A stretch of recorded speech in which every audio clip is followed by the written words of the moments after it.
드립니다. 아멘. 네, 서로 반갑게 인사합니다. 잘 오셨습니다. 큰 은혜 받으시기 바랍니다. 잘 오셨습니다. 큰 은혜 받으시기 바랍니다. 네.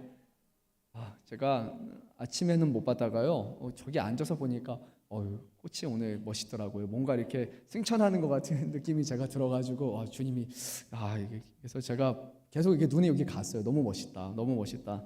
네, 근데 너무 보시면 안 됩니다. 제가 말하고 나면 자꾸 보실 수 있는데, 근데 너무 멋있게 봤어요. 네, 이런 센스가 있으셔서 제가 하여튼 자꾸 보게 되는데 하여튼 네, 멋있습니다. 네, 오늘 너무 멋있게 봤습니다. 감사합니다. 자, 오늘 우리에게 주시는 하나님의 말씀입니다. 오늘 말씀은 사도 바울의 수감 생활에 대해서 우리에게 말씀하고 있습니다. 사도 바울이요, 그 전까지 빌립보 교회에게 내가 너희를 위해서 편지하고 또 너희를 위해서 기도한다, 어떤 내용으로 기도한다, 어떤 마음으로 기도한다라고 쭉 얘기를 한 다음에 오늘 자신이 겪고 있는 그런 어려움에 대해서 지금 얘기합니다. 사도 바울이 왜 자신의 수감 생활에 대해서 얘기할까? 내가 힘드니까 도와달라라는 그런 말은 아닙니다. 또는 내가 이렇게까지 하니까 여러분들이 나를 알아봐 주세요라고 그렇게 알아달라고 하는 것도 아닙니다. 오히려 사도 바울은 이 자신이 처한 그 고난의 상황을 통해서 우리가 어떤 관점으로 우리가 마주하는 어려움들을 바라봐야 될지를 그것을 깨닫게 하기 위해서 그런 가르치는 목적을 가지고 이 말씀을 전하고 있습니다.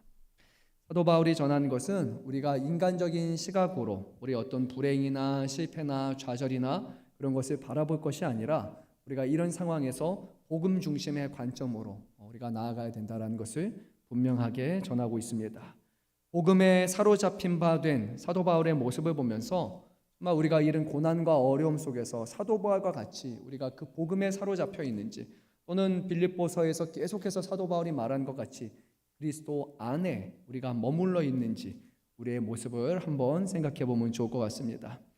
먼저 사도 바울이 수감된 것에 대해서 아마 여러분들도 아시겠지만요, 조금 정리해서 말씀드리면은 그가 사도행전 21장에 보게 되면 예루살렘에서 체포되게 됩니다.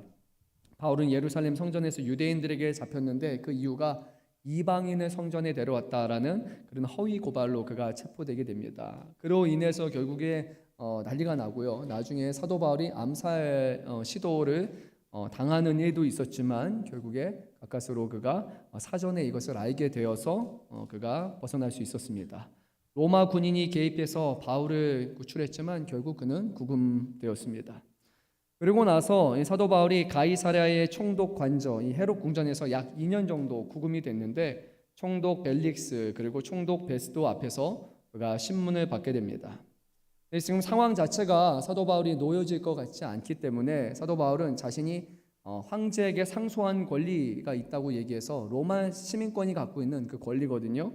그것을 얘기해서 자기가 여기서 계속해서 유대로 돌아갈 것인가, 유대인들에게 압송돼서 죽임을 당하게 될 것인가 하는 그런 어떤 권력 다툼, 거기에서 자유로워지고 또 나아가서 하나님의 뜻이라면 로마에서 그가 복음을 전하기 위해서 자신이 황제에게 상소할 그 권리를 내세우게 됩니다. 죄수로서 로마에 이송되는 과정에서 큰 풍랑이죠. 유라굴로를 만나게 되고 그가 난파를 경험하게 되고요. 그러나 하나님의 보호하심 가운데 가까스로 그가 로마에 도착하게 됩니다. 그리고 나서 사도행전 28장 16절 이하에 보게 되면 사도 바울은 로마에서 가택연금이라고 알려져 있는 자가연금 상태에 놓이게 됩니다. 그의 집을 지키고 있는 군인이 있고 그리고 거기서 밖으로 출입은 자유롭지 않습니다. 하지만 외부의 사람을 그가 방문객을 만나서 같이 얘기를 나눌 수 있는 그런 상황이 처해지게 되고 바울은 이 기간 동안에 같은 연금의 시간 동안 자기를 찾아온 사람들을 만나면서 복음을 전하게 됩니다. 한 2년 정도 그렇게 지속된 것으로 보입니다. 그러니까 사도 바울이 예루살렘에 와서 잡혀가는 그 모든 과정을 보게 되면 거의 한 5년이라는 시간 동안 그가 구금당하고 저기로 쫓김당하고 난파를 당하고 조난당하고 막 이런 어려움을 겪는단 말이에요. 그리고 나서 결국에 그에게 일어난 결과가 뭐냐라고 보면 고난이고 체포고 추옥을 당한 일이라고 보게 됩니다. 인간적인 시각으로 보게 되면 선교가 실패했다라고 여겨질 수 있는 그런 상황이에요. 수년, 한 4년, 5년 이 많은 시간이 그냥 허비되고 낭비되었다라고 누구는 생각할 수 있습니다. 그 과정 가운데 어떤 열매가 있었느냐, 그 과정 가운데 어떤 좋은 일들이 있었느냐, 아니면 정말로 하나님이 함께 하셨고 하나님이 도우셨다면 그런 어려움들을 당하지 않아야 될 텐데 왜 이런 어려움이 계속해서 당하게 되느냐 하는 그런 질문을 누군가는 할 수 있습니다. 인간적인 생각을 보게 되면 진행되는 과정, 소요, 시간 이런 거 다 보면은 결국 실패한 것처럼 그렇게 보여지기도 합니다. 근데 오늘 말씀에서 사도 바울은 놀랍게도 이런 일들이 자신이 지금 가택연금에 되는 이 모든 것들이 결국에는 복음의 진전을 이루게 했다라고 는 고백합니다. 우리 한번 본문 말씀 읽어볼까요? 12절 말씀 한번 읽어보도록 하겠습니다. 형제들아, 내가 당한 일이 도리어 복음 전파의 진전이 된 줄을 너희가 알기 원하노라. 아멘. 이 말씀을 보면요, 우리가 종종 경험하는 복음의 역설이라는 현상을 보게 됩니다. 복음의 역설은 이런 거예요. 고난 속에서 복음이 역설적으로 전진하게 되는 거예요. 인간의 방해와 인간의 어떤 고난에도 불구하고 하나님의 뜻이 계속해서 그 앞으로 나아가는 것이기 때문에 하나님의 뜻은 우리가 처한 어떤 상황에도 실패하지 않고 늘 앞을 향해 나아가게 됩니다. 그 이유는 하나예요. 하나님이 우리를 구원하기 원하시고 구원의 역사를 적극적으로 하나님이 이끌어 가시기 때문입니다. 바울은 이러한 예들, 이 복음의 역설이라고 하는 것을요, 예수님의 보여주신 그 복음을 통해서 이미 잘 알고 있었습니다. 고난 속에서 복음은 역설적으로 전진한다라는 것이에요. 예수님의 죽으심과 예수님의 부활과 예수님의 승천을 생각해 보면요, 하나님의 아들이 오셔서 이 땅에서 행한 것이라고 보기에는 너무나 미비한 일이에요. 그렇지 않습니까? 신이 와서 하는 일이라면 어마어마한 일들을 이뤄야 될 것 같잖아요. 근데 보니까 12명의 제자, 또 한 명은 거기서 실패했어요. 배신했단 말이에요. 예수님을 따랐던 70명의 전도자들도 있고 따랐던 많은 여들도 있지만 하나님의 아들이잖아요. 신이 와서 행했다고 보기에는 너무 미비한 업적을 남긴 것 아닙니까? 만약에 이제 교회를 세웠다고 생각을 해보면 한 10만 명 모이는 교회, 50만 명 모이는 교회 이 정도 되면 그래도 하나님의 아들이 와서 하신 것인지 그렇게 생각되지 않습니까? 우리 인간적인 생각으로는 많은 사람들이 모이고 군집되게 되고 어떤 단체가 형성되게 되고 어떤 사회적인 변혁이 일어나게 되면 그러면 이건 뭔가 성공한 것 같다. 뭔가 이건 잘 되고 있는 것 같다라는 생각을 하게 돼요. 근데 예수님의 일을 보게 되면요. 너무 미비해요. 그리고 심지어 예수님도 너무 부끄러움을 당하시고 고초당하시고 예수님의 공생의 사역 시간도 너무 짧아요. 그렇게 보면 우리 인간적인 생각을 보게 되면 실패한 것처럼 그렇게 보이게 됩니다. 예수님은 고난만 당하신 것처럼 그렇게 보여집니다. 하지만 이 동일한 사건, 주님이 행하신 일들을 우리가 세상의 기준이 아니라 복음의 관점으로 보게 되면 이것은 전무후무한, 유의무이한 사건이 됩니다. 왜냐하면 인간의 죄의 문제가 비로소 해결되기 때문이에요. 하나님과 처음부터 깨졌던 인간의 관계가 이제 예수님으로 말미암아 새로운 전환점을 맞이하게 되는 거예요. 하나님은 그 창조의 시작부터 계획하셨던 뜻이 있어요. 사람들을 통해서 이 세상을 다스리시는 것과 주님의 통치를 행하시는 것, 그것을 위해서 아담과 하와를 창조하셨음에도 불구하고 첫사람인 그들이 하나님 앞에 죄를 범했고 그 처음부터 하나님과의 관계가 단절되는 일이 벌어지지 않았습니까? 하지만 하나님이 그 가운데 하나님이 기뻐하시는 사람들을 세우셔서 이 유대인들을 통해서 결국에는 그 구원을 점진적으로 이뤄가시죠. 아브라함의 후손을 통해서. 하지만 결국에 이것도 실패하게 됩니다. 우리의 눈으로 보면 제대로 이루어지지 않아요. 근데 하나님은 그 시작부터 예수님을 통해서 유대인만의 구원이 아니라 유대인을 통해서 온 세상을 구원하고자 하시는 그 일을 이루십니다. 그러니까 예수님은요, 다시 첫 번째 아담인 창조의 시작으로 돌아간 것과 같은 거예요. 죄가 있었던 사람, 아담 이후의 모든 사람들은 범죄했었는데 이제 처음으로 하나님의 아들이 사람의 육신을 입고 오셔서 사람으로는 처음으로 죽기까지 죄를 한 번도 범하지 않으시는 그런 놀라운 일들을 이루시는 거예요. 예수님만이 전적으로 하나님의 뜻에 순종하시고 하나님 보시기에 의롭다 칭함을 받는 유일한 분으로 주님이 이것을 보여주신 것이에요. 복음의 관점으로 보게 되면 전혀 다른 것입니다. 예수님의 십자가의 죽으심으로 말미암아 죄에서 비롯된 하나님과 우리 사이에 완전히 무너져버리고 깨져버린 그 관계, 그리고 그 깨져버린 죄로 인한 관계로부터 우리에게 항상 있는 피할 수 없는 사망이라는 그 문제를 예수님을 통해서 생명, 영생으로 이제 바뀌게 되는 것이에요. 이 모든 것이 오직 예수 그리스도 안에서 다시 회복되는 것입니다. 전혀 다른 시각이에요. 세상의 기준으로 하나님의 아들들의 행하신 일을 보느냐, 복음의 관점으로 하나님의 구원의 역사 가운데 이것을 보느냐, 전혀 다른 일이 일어난다는 것입니다. 오늘 사도 바울도 이렇게 고백합니다. 자신이 당한 일이 복음 전파의 진전이 되었다라고 말씀해요. 세상의 기준으로 보면은 그렇지 않습니다. 하지만 하나님의 구원의 계획 가운데 복음은 전파는 진전을 이루게 됩니다. 오늘 말씀에 시위대라고 되어 있는 이 표현은 프라이토리오라고 하는데 두 가지 의미가 가능합니다. 로마 황제의 친위대를 가리키는 표현이거나 또는 총독의 관절을 가리킬 때 프라토리오라고 해요. 그래서 우리가 본디오 빌라도가 있는 그 관절을 프라토리오라고 그렇게 얘기하게 됩니다. 이 복음의 전파는요, 예루살렘에서만 머물러 있었고 예루살렘에서 이스라엘 여기까지만 머물러 있었는데 이제 비로소 그 당시의 세상의 패권자인 로마 제국에까지 이로써 미치게 되는 거예요. 복음의 전파는 예수님의 오심으로 말미암아 가난한 자, 병든 자뿐만이 아니라 일반 민중들, 대중들에게까지 전파되게 되었어요. 그런데 이제는 그들을 넘어서 로마에 있는 힘 있는 사람들, 권력 계층까지도 이 복음이 침투되게 되었고, 복음은 특정한 사람들만이 아니라 모든 사람들을 변화시킬 수 있는 하나님의 구원의 능력이라는 것이 이제 선포되게 된 거예요. 복음은 이스라엘을 넘어 로마 온 세계까지 뻗어나가게 된 겁니다. 그러니까 사도 바울은 당당하게 말할 수 있어요. 복음 전파의 진전이 되었다고 말입니다. 근데 놀랍게도 사도 바울은 한 가지를 더합니다. 이것은 그리스도 안에서 나타났다고 말입니다. 사도 바울이 바라보는 관점을 우리가 잘 봐야 돼요. 사도 바울은 모든 것을 그리스도 안에서 보려고 합니다. 그리스도 안에서 이런 표현을 사용할 수 있을 거예요. 그리스도 안에서 해석하려고 하는 것이고요. 또는 그리스도라는 안경을 끼고 나서 세상을 보려고 하는 거예요. 우리가 보는 시야가 아니라 그리스도 안에서, 그리스도와 연합하여서, 그리스도를 위해서, 그리스도 때문에 모든 것을 그리스도 안에서 보게 됩니다. 그러니까 비로소 이 상황이 다르게 보이는 것입니다. 작금의 현실 속에서도 그리스도의 눈으로 보게 될 때 이제 변화가 나타나게 됩니다. 우리 한번 14절 말씀도 한번 읽어보겠습니다. 형제 중 다수가 나의 매임으로 말미암아 주 안에서 신뢰함으로 겁없이 하나님의 말씀을 더욱 담대히 전하게 되었느니라. 아멘. 사도 바울이 당한 이 고난이요, 엄청난 반향을 일으킵니다. 뭐냐면 사도 바울의 고난이 다른 신자들로 하여금 신앙적인 담대함을 불러일으켰습니다.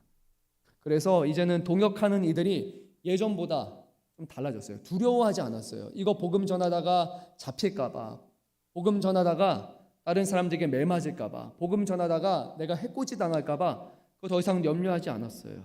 이제 두려움이 없다라고 말하고 이전보다 더 담대하게 하나님의 말씀을 전파하게 되었다라고 해요. 왜 이것이 가능하냐? 오늘 말씀에 보면 주 안에서 신뢰함으로 이것을 행했다라는 거예요. 사도 바울이 바라보던, 사도 바울이 얘기했던 그리스도라는 것이, 그 그리스도의 관점이 이제는 다른 형제들과 다른 성도들로 말미암아 그들도 두려워하지 않고 그들도 더 적극적으로 복음을 전할 수 있도록 그들의 마음을 변화시켰던 것입니다. 그래서 이제는 사도 바울만의 고난이 아니라 사도 바울과 함께하는 고난으로 이제 변화되게 된 것입니다. 성도 여러분, 어떻게 바라보느냐에 따라 전혀 다릅니다. 근데 우리 믿는 사람들은요, 분명합니다. 예수 안에서, 그리스도 안에서 봐야 되는 거예요. 세상의 눈으로 썩어지고 죽을 70년, 80년이라는 그 짧은 인생으로 볼 것이 아니라 영원한 하나님의 나라의 관점으로 영생을 소유한 사람으로 봐야 될 것이고, 우리 사람이 이 세상의 주인이 아니라, 또는 내가 주인이 아니라 이 세상은 하나님이 주도하신다는 것을 우리는 인정해야 되는 거예요. 그럴 때 비로소 우리는 우리가 사는 것이 아니라 우리 안에 예수가 사시는 인생으로 변화될 수 있는 겁니다. 말로만 예수 믿습니다, 말로만 주님의 뜻입니다가 아니라 정말로 주님으로 보고 있는지, 주님의 뜻으로, 주님이 기뻐하시는 방식으로 우리가 행하려고 하고 있는지 그것을 봐야 됩니다. 염려되죠. 두려워할 수 있어요. 세상에서 뭔가 나고자처럼 여길 수도 있고 손해보는 것처럼 여겨질 수도 있어요. 그런데요, 잘 보시기 바랍니다. 오히려 하나님을 신뢰할 때, 주 안에서 주님을 신뢰하게 될 때 그들의 그동안 생각했던 수많은 두려움들이 사라지게 되고 겁먹어서 하지 못하는 일들이 이제는 겁 없이 할 수 있는 게 되어버린 거예요. 때로는 우리가 너무 많이 생각하고 너무 많이 겁을 먹고 너무 많이 조심하게 돼요. 그것이 아니라 우리를 돌보시고 우리를 사랑하시고 우리에게 생명 주시고 우리와 함께 하시고 눈동자처럼 지키시고 우리를 살리시는 그 주님을 신뢰할 때 우리는 이 일을 감당할 수 있는 것입니다. 오늘날에 좀 그런 것 같아요. 밖에 나가서 예수 믿으세요라고 하는 게 좀 쉽지 않잖아요. 그렇죠? 예전처럼 이렇게 할 수 있는 게 아니에요. 어제도 제가 이렇게 잠깐 여기 말씀 준비하면서 오후 시간에 한 3시쯤 남아서 이쪽에 좀 카페인을 먹으면서 해야겠다라는 충전하기 위해서 이렇게 갔더니 거기서도 또 옆에 보니까 교회 다니는 사람 속속속 이런 얘기가 나와요. 그런데 이제 요즘 사람들이 이렇게 얘기하더라고요. 그분은 이 자기 아는 분이 자기 교회 다니라고 하는데 그분은 참 좋은 분인 것 같아요. 왜냐하면 너무 강요하지 않아 이렇게 얘기하고 적당히 그냥 예수 믿으면 좋고 예수 믿으면 잘 돼. 그리고 예수 안 믿으면 뭐 지옥이 있어 이런 말 안 해. 딱 이렇게 하면서 하는 거예요. 그래서 그래, 이게 오늘 우리가 생각하는 기준이겠지. 그렇죠? 예수 믿으면 잘 된다 정도겠죠. 정말로 예수를 믿는 사람이라면 언젠가는 한번 분명히 얘기하게 될 겁니다. 예수 믿어서 잘 되는 것뿐만이 아니라 예수 안 믿으면 멸망한다라는 것도, 예수 안 믿으면 망한 인생이라는 것도 전할 수 있어야 그게 우리의 믿음이, 우리의 신앙이 올바른 거잖아요. 물론 그거 듣고 싶어하는 사람이 어디 있습니까? 예수 안 믿으면 망해요. 그러면은 한 소리 들을 수 있죠. 하지만 우리가 그것을 확신한다면, 정말로 예수를 믿어야지만 우리가 성공하는 인생이라면, 예수 믿는 것보다 큰 것이 없다라는 것을 우리가 확신한다면 우리는 이것을 사도 바울과 같이 담대하게 전할 수 있게 될 것입니다. 사랑하기 때문에 때로는 아픈 현실에 대해서 우리는 전하면서 멸망이 목적이 아니라 영원이라는 마음을 가지고 우리는 복음을 전하게 됩니다. 네, 최근에 제가 이렇게 말하면 좀 안 좋을 수 있지만 이거는 그냥 약간 번외예요. 번외. 제가 언제였죠? 금요일이었나요? 금요일이었어요. 새벽 기도회 하고 나서 잠깐 이렇게 그때 또 저녁도 있고 하니까 뭐 준비할 겸 해가지고 요즘 카페인을 많이 마셔요. 그래서 맥도날드에 가가지고 이렇게 좀 커피를 마시고 있는데 웬걸 저기 보니까 이렇게 딱 가면 알거든요. 아, 저분은 목사님이신 것 같다. 딱 보니까 저분은 권사님이신 것 같다. 왜냐면 그 시간대가 있고 입는 옷들이 있고 아침에 이렇게 차려입고 오지 않거든요. 6시 반쯤에. 그때 오신 분들은 보통 교회 갔다 오시는 분들이에요. 오늘도 고난주간 금요일이 있었잖아요. 그래서 근데 제가 들으면 안 되는데 듣게 되는 거예요. 근데 안 들을 걸 하는 후회가 됐어요. 왜냐면 좋은 얘기가 아니었어요. 좋은 얘기가 아니었어요. 우리 교역자분들한테도 얘기했었는데 그래서 우리 교회는 안 그랬겠지라고 했는데 권사님이 세 분이신 것 같은데 얘기하는데 우리 장로님이 뭐 뭐 목사님 뭐 막 근데 안타까운 것은 그분들이 얘기할 수 있죠. 사람이니까. 근데 문제는 뭐냐면 요 세 분이 앉아 있는 뒷자리에 남자 청년이 제가 보는 게 20대 후반쯤 되는 분이 앉아 있는데 제가 1시간 반을 앉아 있었는데 1시간 반 내내 교회 험담하는 거 이분 계속 듣고 있는 거예요. 그래서 이분에게 복음 전하기 힘들겠다. 그 생각이 제가 그 자리에 드는 거예요. 1시간 반에 듣고 싶지 않은데 계속 뭐 한다 이거 듣고 있으니까 그거를 한 번이 아니라 계속 경험하다 보면 교회 가라고 하면요. 교회 가면요. 맨날 저러고 뒤에서 싸워요. 뒤에 가면 욕해요. 뭐 하면 뭐해요. 이게 당연히 나올 수밖에 없는 거예요. 조심해야 됩니다. 하지 말라 무조건 이런 게 아니라요. 그런 어려움들에 대해서도 우리가 어느 장소에서 누구 옆에서 이 일을 하고 있는지를 먼저 생각해야 되고, 그리고 이 말이 정말로 그리스도 안에서 이루어지는 것인가, 하나님을 기쁘시게 하는 일을 우리가 하고 있는 것인가, 아니면 다시 돌아올 수 있는 영혼을 주님 앞에 오는 길을 우리가 막고 있는 것은 아닌가. 우리의 말과 행실을 우리는 잘 분별해야 되는 거예요. 만약에 그 자리에서 그분들이 다르게 얘기했더라면 이런 일은 어려움이 있는데도 참 교회라서 좋다.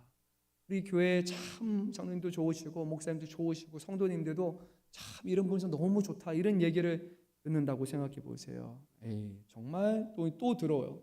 그러면 예수 믿는 사람들은 늘 감사하네, 늘 좋다고 얘기하네. 아마 그 생각이 바뀌게 될 거라고 생각이 들어요. 정말로 어디 가든지 우리가 무엇을 하든지 예수 믿는 사람으로 부끄럽지 않게 우리의 말과 행동을 좀 우리가 생각해 보면 좋을 것 같습니다. 번외였습니다. 번외. 오늘 말씀을 보니까요, 사도 바울은 계속해서 복음 전파에 대해서 얘기하고 있는데, 복음 전파라는 목적을 가지고서도 서로 다른 동기가 발생할 수 있다고 얘기해요. 그래서 오늘 말씀에서는 두 부류의 사람을 얘기하고 있습니다. 우리 한번 15절 말씀 읽도록 하겠습니다.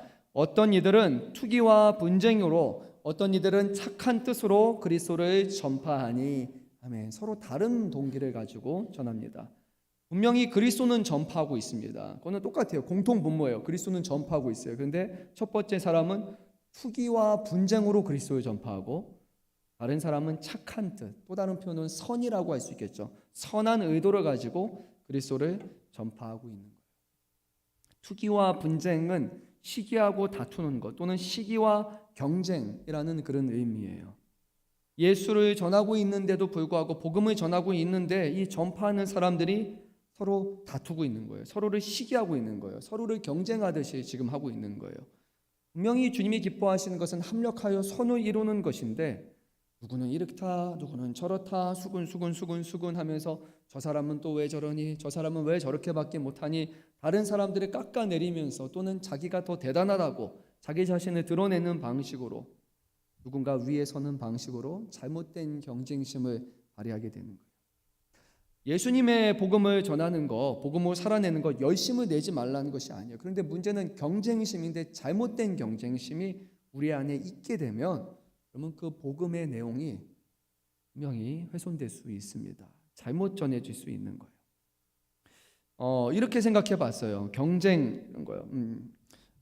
만약에 이제 찬양대, 이렇게 좀 조심스럽네요. 뭐라고 해야죠? 제가 목회자라고 얘기하죠. 저하고 이제 우리 다른 목사님이 같이 있어요. 근데 이 들려오는 소식이, 이 목사님이 우리 담임 목사님보다 말씀 더 잘하시고 우리 목사님이 더 은혜로우시고 막 이러는 거예요. 근데 제가 그거 들었을 때 하나님 감사합니다. 우리 교회에 저희 부족함이 있는데 그것을 채워주시기 위해서 하나님이 더 이렇게 합력할 수 있는 그런 목사님을 보내주셨으면 너무 감사합니다. 나라는 사람이 부족함이 있고 나의 한계가 있는데, 정말 우리 교회 다양한 목회자를 통해서 내가 갖지 못한 것, 내가 부족한 것을 채워주신다니요. 하나님 정말로 감사합니다. 정말 우리 교회 안에는 이런 합력하여 선을 이루는 역사가 일어납니다. 그러면 맞는 거예요. 그런데 제가 이러는 거 듣고 나서 이러는 거예요.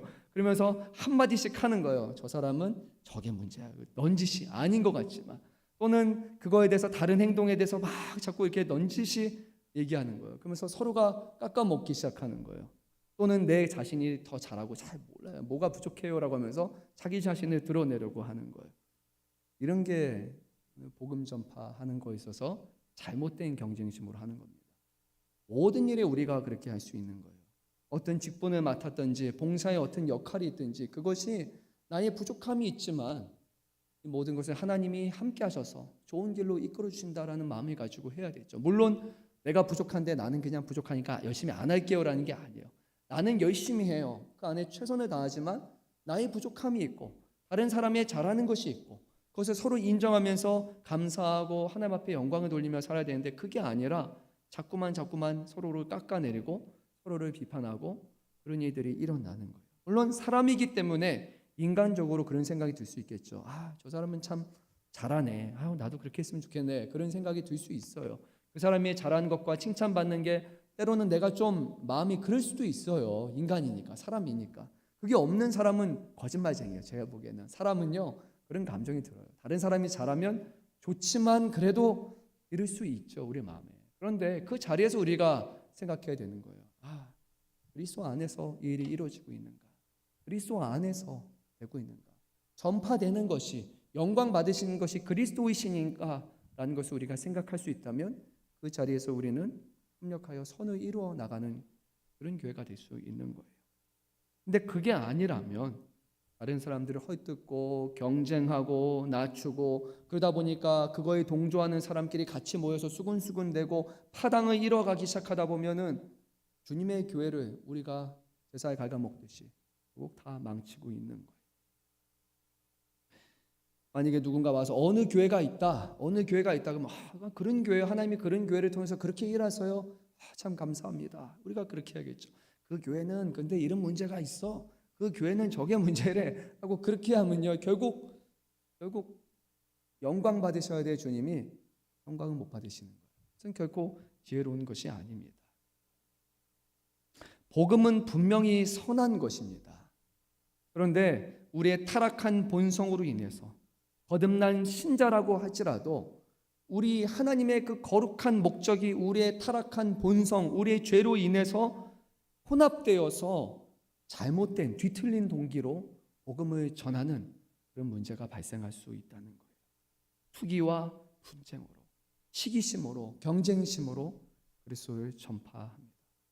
사랑하는 성도 여러분, 바랍니다. 우리 안에 그런 마음이 없기를 바라요. 정말 그런 마음이 들 수 있지만 하나님 그때마다 하나님 깨닫게 하시니 감사합니다. 이런 마음을 내가 외부로 표출하지 않게 해서 감사하고 하나님 이 문제를 하나님 앞에 도우심을 구합니다. 주님 내 마음에 기쁨을 주시고 내 마음에 정말 하나 될 수 있도록 도와주시고 열심히 잘하는 사람 그 삶에서 시기하는 것이 아니라 그 삶에서 기도하고 칭찬할 수 있도록 도와주십시오. 그런 마음을 놓고 우리가 기도할 때 정말로 성숙한 신앙으로 정말 하나님의 기뻐하시는 일들을 행하는 사람으로 우리는 세워질 수 있는 거예요. 우리 사랑하는 성도 여러분들 한 분도 빠짐없이 이런 분들 되시기를 바랍니다. 그리고 저도 혹시라도 질투하거나 경쟁하거나 이렇지 않고 정말 주어진 자리에서 열심으로 주매를 잘 감당하겠습니다. 제가 여기만 목소리가 크신 것 같네요. 아멘이 앞에는 안 나오고. 네, 알겠습니다. 네, 여러분의 뜻을 제가 받들겠습니다. 자, 그런데 다 이런 사람만이 있는 게 아니에요. 저는 대다수는 다른 부류라고 생각합니다. 오늘 말씀을 보니까 선한 의지로 말씀을 전하는 사람, 복음 전하는 사람이 있다고 말합니다. 이 둘의 차이를 분명히 말합니다. 선한 의도를 가지고 하는 것은 과연 무엇일까? 우리 한번 16절 말씀 읽어보도록 하겠습니다. 이들은 내가 복음을 변증하기 위하여 세우심을 받은 줄 알고 사랑으로 하나. 아멘. 마지막이지만 이게 첫째가 되어야 되는 거예요. 뭐예요? 뭐로 합니까? 사랑으로 한다예요. 여러분, 사랑으로 하는 겁니다. 우리 안에 사랑이 있으면 괜찮은 거예요. 사랑이 없으면, 사랑이 메말라 보이면 투기와 분쟁이 나타나는 거예요. 사랑이 있을 때, 하나님의 사랑과 그리스도의 사랑이 우리 안에 충만할 때, 풍성할 때, 그래, 이렇게 될 수 있는 거예요. 맞죠, 여러분? 여러분이 사랑하는 사람에게 대해서는 한없이 너그러워요. 그리고 그 사람이 잘 되는 게 좋아요. 내가 사랑하는 사람이니까. 근데 내가 사랑하지 않잖아요? 절대 안 돼요. 안 돼요. 조그만한 것도 안 돼요. 그 사람은. 그거 싫은 거예요. 그렇죠? 하나님 왜 저 사람에게 저렇게 해주세요라고 우리가 오히려 하나님한테 막 이러는 거예요. 안 돼요. 사랑 없다면 사랑 달라고 해야 돼요. 항상 여러분 오셔서 처음으로 하는 기도, 제가 하는 기도도 그렇지만 하나님 오늘도 사랑하게 해주세요. 모든 사람들을 사랑하게 해주세요. 제가 보니까 이거 안 하면요 푸석푸석 튀어나오더라고요. 제 생각, 제 허익이 말들이 막 예전에 옛사람의 모습들이 막 나오는데 한 번 나오면 이게 줄줄줄줄줄 나와요. 그리고 그 한 번이 너무나 잘 무르익어가지고 한 방에 정말 사람들을 실족시킬 수 있는 말이 나온단 말이에요. 그래서 하나님 오늘도 사랑하게 해주세요. 오늘도 사랑으로 끝마칠 수 있게 해주세요. 사랑이 없으면 어찌 하나님의 교회라고 할 수 있습니까? 예수님이 하나님이 우리에게 보여주신 것이 사랑인데 하나님은 사랑이시다라고 말씀하고 있는데 사랑이 없는 교회가 어찌 하나님의 교회라고 할 수 있어요? 그 사랑의 증거가 예수 그리스도신데 어찌 우리가 사랑하지 않고서 주님의 교회라고 말할 수 있습니까? 불가능한 거예요. 사랑 없이 선한 것이 나타날 수 없어요. 사랑 없이 복음이라 할지라도 그 복음이 제대로 전파될 수 없어요. 사랑이 있을 때만 가능한 거예요. 그래서 사도 바울은 고린도전서에서 사랑장에 대해서 얘기하잖아요. 천사의 말을 하고 내일을 한다, 예언을 한다 할지라도 산을 옮길 만한 믿음이 있어도 사랑이 없으면 안 된다는 거예요. 사랑이 없으면 아무 소용없는 겁니다. 사랑을 날마다 구해야 됩니다. 우리의 인간적인 사랑을 넘어서 하나님의 사랑에 대해서 지난 시간 나눴던 것처럼 기준점은 하나님이시다. 그 사랑이 우리를 온전히 채우시고 우리 안에서 넘쳐 흘러갈 수 있도록 사랑을 우리는 구해야 되는 거예요. 그러면요 때로는 누군가 나에게 싫은 소리를 하는데 그 싫은 소리가 다르게 들려요. 그게 싫어서 하는 소리가 아니라 그 사람은 사랑해서 잘 되기 위해서 하는 소리로 들려지기 시작해요. 그런데 내가 사랑이 없거나 메말라 있으면 그 말 자체가 아무리 좋은 말이어도, 아무리 나에게 유익한 말이어도 평소에 잘 안 하다가 그분이 한 번 한 말인데도 불구하고 그 자체가 싫어지기 시작하는 거예요. 우리 안에 사랑이 메말릴 때 발생하는 현상이에요. 사랑이 있어야 됩니다. 이 사람들은 보니까요, 사랑으로 이것을 합니다. 사도 바울에 대해서 이제 바라볼 때요, 사도 바울이 지금 당하는 어떤 고난, 어려움들을 보잖아요. 그러면 예수 믿는 사람이고 하나님의 사도가 가택연금이다, 감옥에 갇혀 있다고 생각하면 인간적으로 보게 되면 이상한 일이거든요. 사도들에게는 역사가 나타나야 되고, 사도들은 뭔가 좀 대단한 사람처럼 보여야 되잖아요. 어디 가도 와, 정말 사도답다, 와, 누가 봐도 제자답다, 이래야 되는데 감옥에 갇혀 있는 사람은 어떻게 사도로 볼 수 있겠습니까? 그런데 이들이 사랑이 있기 때문에 사도 바울이 처한 상황을 부끄럽게 여기지 않는 거예요.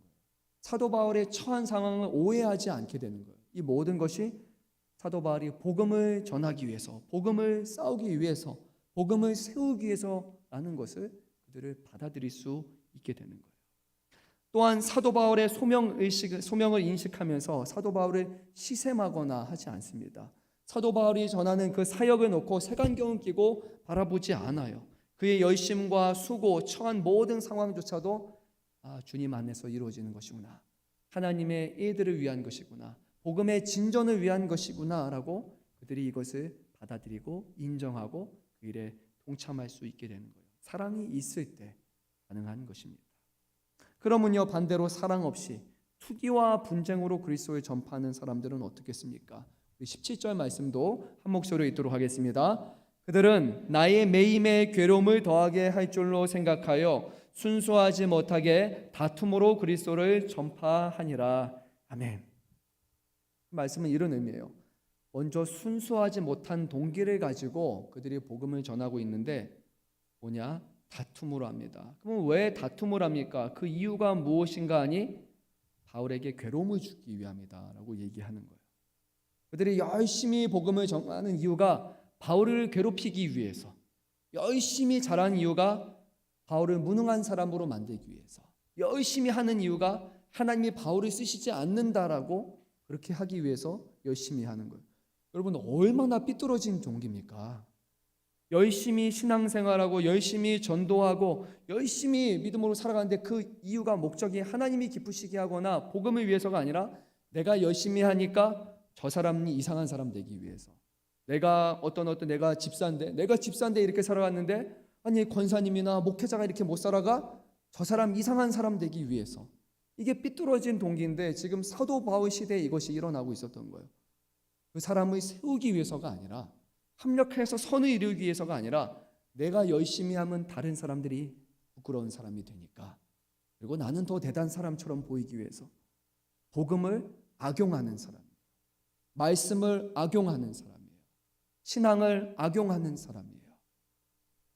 너무나 두려운 일들이 일어나고 있습니다. 누가 조금 못하면 왜 못하냐, 그거밖에 못하냐, 나는 이렇게 할 수 있는데, 나는 이렇게 할 수 있는데 저거밖에 못하는 사람이 왜 저기 앉아있어? 그런 목적을, 그런 의도를 가지고 그 열심을 갖고 있다면 모르겠어요. 저는 보면서 그냥 제가 이렇게 써놨어요. 참 못됐습니다, 이렇게 써놨어요. 그냥 더 말할 게 없어요. 너무 못됐어요. 흐흐라고 써놓긴 했는데 그냥 아휴 참 못됐다, 그냥 그게 그거였어요. 그렇죠? 이러면 안 돼요. 그렇죠? 이러면 안 돼요. 우리 교회에서 하는 것 이러면 안 돼요.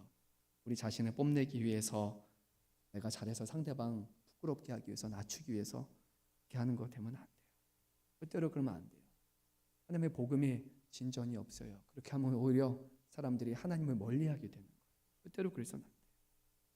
그런데요, 근데 또 오늘 말씀 보면서 무릎 탁 칠 수밖에 없었어요. 사도 바울은 그럼에도 불구하고 이렇게 고백합니다. 우리 18절 말씀 한번 읽어보겠습니다. 그러면 무엇이냐? 거칠애로 하나 참으로 하나 무슨 방도로 하든지 전파되는 것은 그리스도니 이로써 나는 기뻐하고 또한 기뻐하리라. 아멘. 이 말씀을 잘 이해해야 됩니다. 사도 바울은요, 이 일을 해서 자기가 해가 되는 경우를 얘기했어요. 그러니까 그래요 여러분, 그렇게 해서 나를 욕먹게 하든, 그렇게 해서 나를 부끄럽게 하시든, 그렇게 해서 내 이름 팔아가지고 하시든 괜찮아요. 그리스도만 전파될 수 있다면 나는요 좀 욕먹어도 괜찮아요. 나는 이상한 놈 취급받아도 괜찮아요. 나는 감당하겠습니다. 나는 사도인데 가택연금 당하는 사람이고, 그리고 사도임에도 불구하고 또 하나님의 교회를 망치려고 했던 그런 사람이라고 아무리 욕해도 괜찮아요. 그래도 그리스도만 전파될 수 있다면, 그러면 나는 기뻐하겠습니다. 이렇게 하라는 게 아니에요, 그렇죠? 하라는 게 아니에요. 그런데도 사도 바울은요, 그럼에도 불구하고 복음에 사로잡힌 자이기 때문에, 그리스도 안에 머물러 있는 사람이기 때문에 나는 그렇게 해도 괜찮습니다. 그리스도만 기뻐할 수 있다면, 그리스도만 전파될 수 있다면 나는 감당하겠습니다 라고 그렇게 말합니다. 사도 바울을 보면서 우리가 한 가지 생각 드는 거예요. 정말로 사도 바울은 복음을 중심으로 살아가고 있구나. 그의 삶의 중심은 그리스도구나. 말뿐만 그리스도 안에 그리스도와라는 게 아니라 정말로 사도 바울에게 있어서는 그리스도만 있구나. 그리스도만 전파될 수 있다면, 그리스도만 자랑될 수 있다면, 그리스도만 그 이름만 드러날 수 있다면 나는 모든 고난과 고난의 수치까지도 감당하고 기뻐하겠노라. 그는 고백을 합니다. 사랑하는 성도 여러분, 말씀을 끝맺습니다. 우리 정말로 복음 중심의 삶을 살고 있습니까? 우리의 삶이 복음으로 해석되고 있습니까? 아니면 여전히 인간적인 시각으로 우리는 주어진 현 상황을 바라보고 있습니까? 복음으로 바라본다는 것이 단순히 합리화시키는 것이 돼서는 안 됩니다.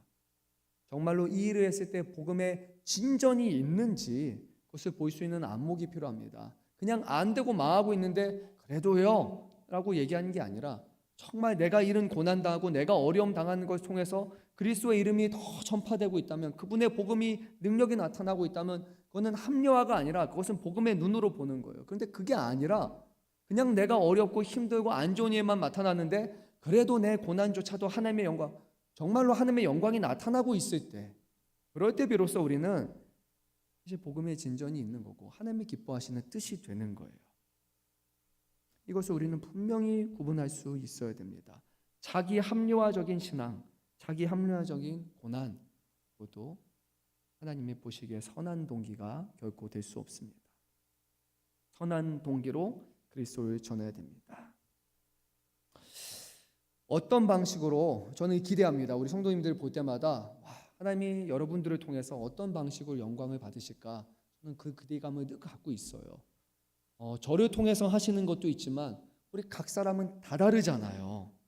그 다름 속에서, 그 다양함 속에서 주님이 다양한 방식으로 영광을 받으시는 거고, 주님이 다양한 방식으로 그 복음을 진전시키는 거거든요. 그래서 이 자리에 올 때 저는 기대해요.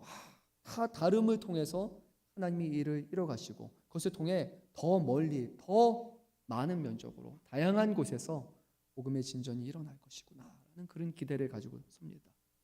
똑같지 않아도 돼요. 아니, 저는 똑같으면 문제가 되는 것 같아요. 왜냐하면 다 똑같고 다 획일적인 거 너무 짠 것 같잖아요. 그렇죠?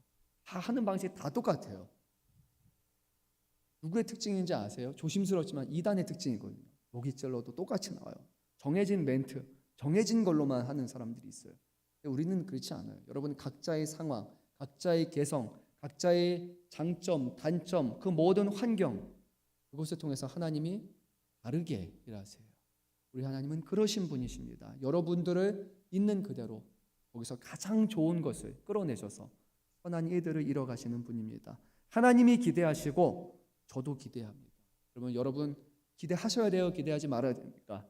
기대하셔야 되죠. 기대 안 하는 게 제가 보기엔 죄예요. 여러분, 한 주간 시작합니다. 나를 통해서 하나님 또 어떻게 영광 받으시겠습니까? 나를 통해서 어떻게 또 복음의 진전이 일어나겠습니까? 나의 고난, 나의 어려움, 아니면 나를 통해서 하나님이 잘 되게 하시는 것, 이 모든 것을 통해 어떻게 복음이 나타나겠습니까? 여러분, 그런 기대를 가시면서 한 주간에 사시기를 바랍니다. 그리고 한 주간 살아가면서 다시 이 자리에 올 때 하나님께 한 주간 행하신 일들에 대해서 기억하고 감사하고 주님을 찬양하는 저와 여러분 되시기를 간절히 소망합니다. 우리 찬양 한 곡 부르고 기도한 시간 갖겠습니다. 주님 큰 영광